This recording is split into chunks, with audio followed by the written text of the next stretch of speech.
সেই জন্য স্লোগান হবে কোরআন সুন্নাহ যেখানে, জোর হলো না, কোরআন সুন্নাহ যেখানে, কোরআন সুন্নাহ যেখানে। সামনে আসতে দেরি, আল্লাহ ঢুকাইয়া দিয়েছে। নমরুদে এমন ভাবে শ্বাস টান দিছে, ল্যাংড়া মশা নাকের ভিতরে দিয়ে ঢুকে একেবারে তার মাথার ভিতরে একেবারে মগজের একেবারে হেড কোয়ার্টারে গিয়ে পজিশন নিয়ে বসে পড়ছে। সুবহানাল্লাহ, জোরে বলেন, আর একটু জোরে বলেন না সুবহানাল্লাহ। পজিশন নিয়ে, কথা বলেন, পজিশন নিয়ে বসে গেছে। আমি জানতে চাই, ল্যাংড়া মশা চলতে পারে না। এই মশা তার একিন ছিল, বিশ্বাস ছিল আল্লাহর দুশমনকে শেষ করবে। শেষ করে নাই? কথা বলেন না কেন? শেষ করে নাই? করেছে। বুখারীর হাদিস, নবীর বড় দুশমন আবু জেহেল, হাদিস পড়ে দেখেন ওলামায়ে কেরাম সামনে আছে। দুই বালক, একজনের বয়স 12 বছরও তেমন হয় নাই, আর একজনের বয়স 15। এরকম আল্লাহর দুশমন, নবীর দুশমন আবু জেহেল দুই বালকের হাতে আল্লাহর নবীর সবচেয়ে বড় দুশমনকে শেষ করে দিয়েছে। বান্দার আল্লাহর প্রতি যদি ইয়াকিন আর বিশ্বাস থাকে, আমার আল্লাহ ওই বান্দাকে দিয়ে সেই কাজ আল্লাহ নিবে। কি কথা সত্য নাকি? সত্য। সেই জন্য আসুন, আমাদের ইয়াকিন এবং বিশ্বাস, আল্লাহর ওয়াদা সত্য নাকি মিথ্যা? কথা বলে, আল্লাহর ওয়াদা সত্য, ইসলামের বিজয় আসবেই। আমাদের মনের মধ্যে কি এই কথার কোন সন্দেহ আছে? কথা বলে, আছে? ওয়ালা তাহিনু ওয়ালা তাহজানু ওয়ালা তাহিনু ওয়ালা তাহজানু ওয়া আনতুমুল আ'লাউনা ইন কুনতুম মুমিনিন।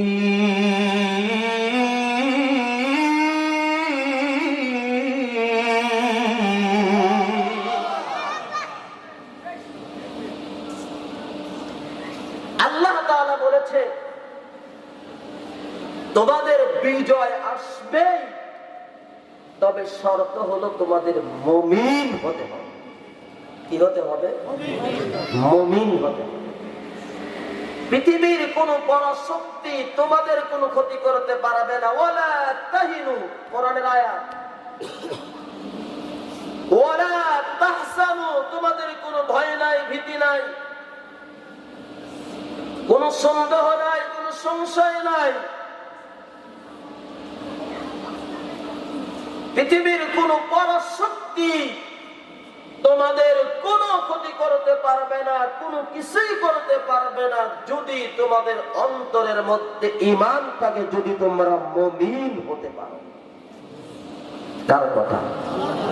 আর একটু জোরে বলে, আর একটু জোরে। আল্লাহ।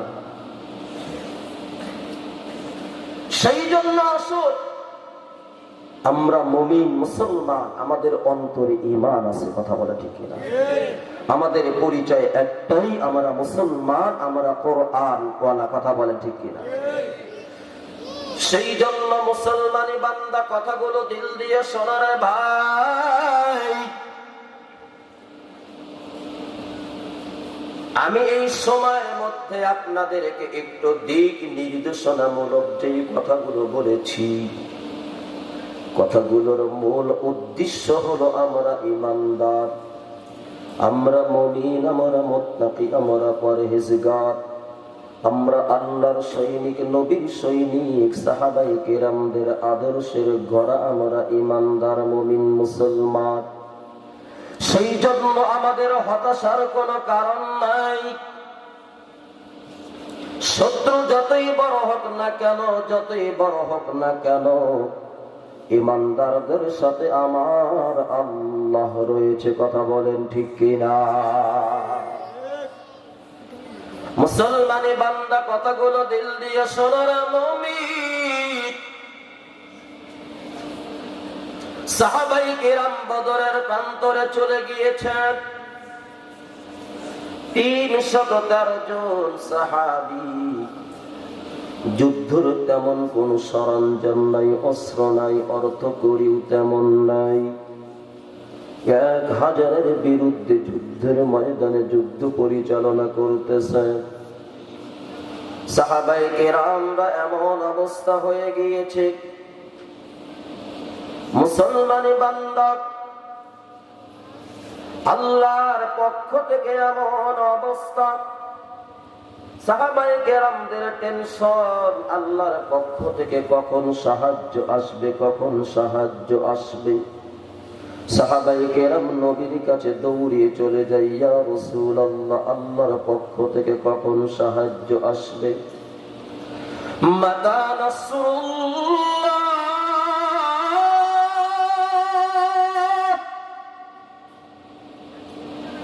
সাহাবায়ে কেরাম বলতেছেন, ইয়া রাসূলুল্লাহ, আল্লাহর পক্ষ থেকে কখন সাহায্য আসবে, কখন সহযোগিতা আসবে, কখন পাব? যখন সাহাবায়ে কেরামদের মনের মধ্যে এমন চিন্তা চেতনা চলে আসলো, আল্লাহর পক্ষ থেকে জিবরাইলের মাধ্যমে আয়াতে কারিমা নাযিল করে জানায়া দিলেন, আলা ইন্না নাসরাল্লাহি করিব।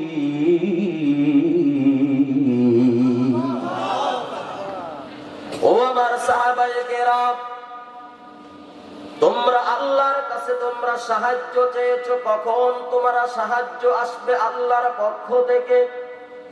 এইমাত্র জিবরাইল আমার কাছে আয়াতে কারিমা নাজিল করে জানায়া দিলেন, আল্লাহর পক্ষ থেকে তোমাদের উপরে, আল্লাহর পক্ষ থেকে সাহায্য অতি নিকটে, একটু পরে তোমাদের জন্য আল্লাহর পক্ষ থেকে ফেরেশতা চলে আসবে।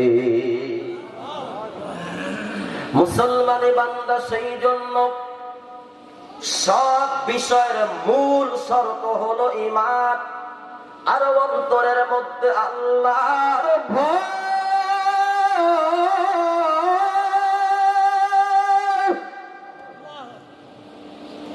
ঈমানকে অন্তরে যদি লালন করে, আল্লাহর ভয় যদি মুমিন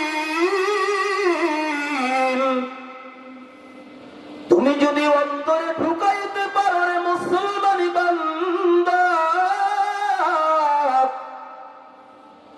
এই জয়রামপুরের জমির থেকে আল্লাহকে হাজির নাজির জেনে বলে যাচ্ছি, ভাই আমার আল্লাহ এই জয়রামপুরের জমিনে আমি যদি মুমিন হতে পারি, রে মুসলমান, আমি যদি আল্লাহর ভয় ঢুকাইতে পারি, রে ভাই, আমার আল্লাহ এই জমিনের মধ্যে সাহায্য আল্লাহর পক্ষ থেকে মদদ আসতে 1 সেকেন্ড সময় লাগবে না। সেই জন্য মুসলমান, আজ আমাদের অন্তরের মধ্যে হতাশা, কিন্তু হতাশার কোনো কারণ নেই। আমাদের সামনে কোরআন, যাদের সামনে কোরআন থাকবে, নবীর আদর্শ থাকবে, আল্লাহর ভয় থাকবে, তাদের কোনো ভয়ের কোনো কারণ থাকতে পারে না। কথা বলেন ঠিক কিনা? সেই জন্য মুসলমানি বান্দা কথাগুলো দিল দিয়ে শোনো রে ভাই। যেদিন তুমি এসেছিলে ভবে, কাঁদিছিলে তুমি, হেসেছিল সবে, এমন জীবন করবে গঠন, মরণে হাসিবে তুমি, কাঁদিবে ভুবন। কথা বলেন ঠিক কিনা? যেদিন আমি আর আপনারা দুনিয়ার জমিনে আসছিলেন, আমি কেঁদেছিলাম, আপনারাও কেঁদেছিলেন, কিন্তু আপনার আমার মা বাবা কতই না খুশি হয়েছিল। কথা বলেন ঠিক কিনা? তারা কতই না খুশি হয়েছিল। আমার কলবারা সন্তান, আমার ঘরে সন্তান চলে আসছে, কতই না খুশি। আসার পরে এই খুশির জীবন তুমি এমন করে গঠন করার মুসলমান, তুমি এই জীবনটাকে তুমি কোরআন দিয়ে সাজায় নাও, নবীর আদর্শের মাধ্যমে জীবনটাকে সাজায় নাও। এমন জীবন করো হে গঠন,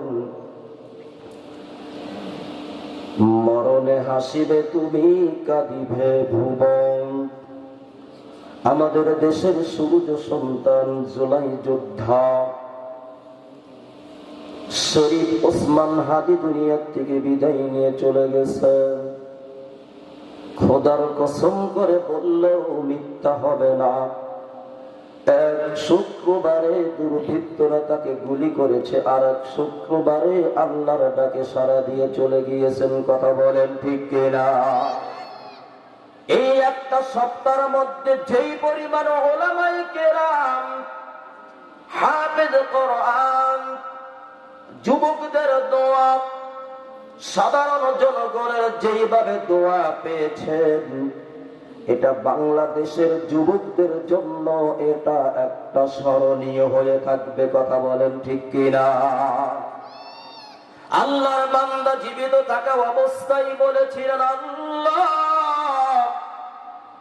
আমাকে তুমি শুক্রবারে মৃত্যু দিও। এই জুলাই যোদ্ধা শরীফ ওসমান হাদি যেভাবে আমাদের দেশের জন্য, আমাদের দেশের জন্য যেমন ভূমিকা রেখেছে যুবক,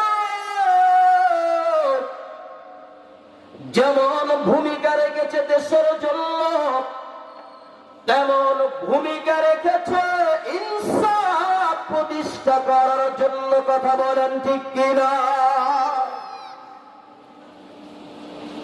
তার ভূমিকার মধ্যে ছিল ইনসাফ প্রতিষ্ঠা করা। ইনসাফ প্রতিষ্ঠা করা মানে কোরআনের আইনকে প্রতিষ্ঠা করা। কথা বলেন ঠিক কিনা? ইনসাফ প্রতিষ্ঠা করা মানে কোরআন সুন্নাহর আইন ব্যবস্থা প্রতিষ্ঠা করা। মুসলমান, সেই জন্য আমি আমার যুবক ভাইদেরকে বলবো, ও যুবক, নবী হাদিসের মধ্যে বলেছেন দেশকে ভালোবাসতে হবে, নবীর সুন্নাত। সেই জন্য আমাদের দেশকে আমাদের ভালোবাসতে হবে, যেন এই বাংলাদেশের এক চুল পরিমাণ ভূখণ্ড যেন কখনো কোনো দখলদার যেন না নিতে পারে। প্রয়োজন এর জন্য আমাদের জীবন দিতে হবে, রক্ত দেব, জান দেব, প্রাণ দেব। এরপরেও বাংলাদেশের এক চুল পরিমাণ ভূখণ্ড দখলদারদের হাতে ছেড়ে দিতে রাজি নয়। ঠিক কিনা? সেই জন্য মুসলমানি বান্দা কথাগুলো দিল দিয়ে শুনতে হবে রে ভাই। এই ছোট্ট একটা দেশ, 360 আউলিয়ার দেশ, যেই দেশের মধ্যে 360 আউলিয়া আল্লাহর ওলিগণ বুজুর্গান দিন ঘুমিয়ে আছে রে মুসলমান। বাংলাদেশের জমিন, যেই জমিনের মধ্যেও সাহাবায়ে কেরামের পদাচরণ ঘটেছে, আলহামদুলিল্লাহ। সাহাবায়ে কেরামদের পদচরণের ধন্য হয়েছে এই বাংলাদেশের ভূখণ্ড। ইতিহাসের পাতায় পাওয়া যায়, কোন কোন ঐতিহাসিকগণ লিখেছে বাংলাদেশের উত্তর সাইডে দিনাজপুরের জমিনের মধ্যেও সাহাবায়ে কেরামদের পদচরণ হয়েছে, কিন্তু যেটা সবচেয়ে বেশি নির্ভরযোগ্য সেটা হলো নবীর সাহাবী হযরত সাআদ ইবনে আবি ওয়াক্কাস রাদিয়াল্লাহু তাআলা আনহু সহ